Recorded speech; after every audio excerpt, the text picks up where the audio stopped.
Star plus का serial ये है मोहब्बतें में कुछ धमाकेदार ना हो तो इस शो का मजा क्या। और अब इस शो के अगले एपिसोड में भी कुछ शॉकिंग ही देखने को मिलेगा। जैसा कि हमने आपको बताया ही था कि इशिता पीहू को सच बता देगी कि वही उसकी माँ है, शगुन नहीं, और इस बात को बर्दाश्त नहीं कर पाएगी छोटी बच्ची पीहू। फिर वो लेने की कोशिश करेगी खुद की जान, और इस बारे में तो हमने आपको पहले ही जानकारी दे दी थी। लेकिन अब ये देखना दिलचस्प होगा कि पीहू के इस बर्ताव पर जब रमन इशिता पर अपना गुस्सा निकालता है और उससे ही पीहू के इस हरकत का जिम्मेवार मानता है, तो क्या इशिता आखिर कैसे रमन को समझाएगी।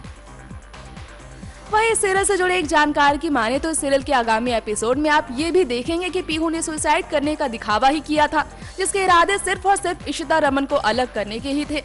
भाई पीहू अब भी है शगुन की ही बेटी, इसमें कोई शक नहीं है।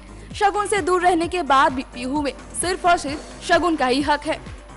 लेकिन अपनी बेटी के इस कारनामे को सुपर मॉम की ही तरह इशिता बड़ी ही चालाकी से हैंडल करने वाली है। ये बात शायद शगुन भूल चुकी है कि रूही आदि ही नहीं बल्कि पीहू भी इशिता की लाडली ही रहेगी हमेशा हमेशा। तो चलिए इंतजार करते हैं शगुन और पीहू के इस मास्टर प्लान की सच्चाई रमन और भल्ला परिवार के सामने आते देखने का। नेक्स्ट 9 न्यूज़ रूम से तृप्ति की रिपोर्ट।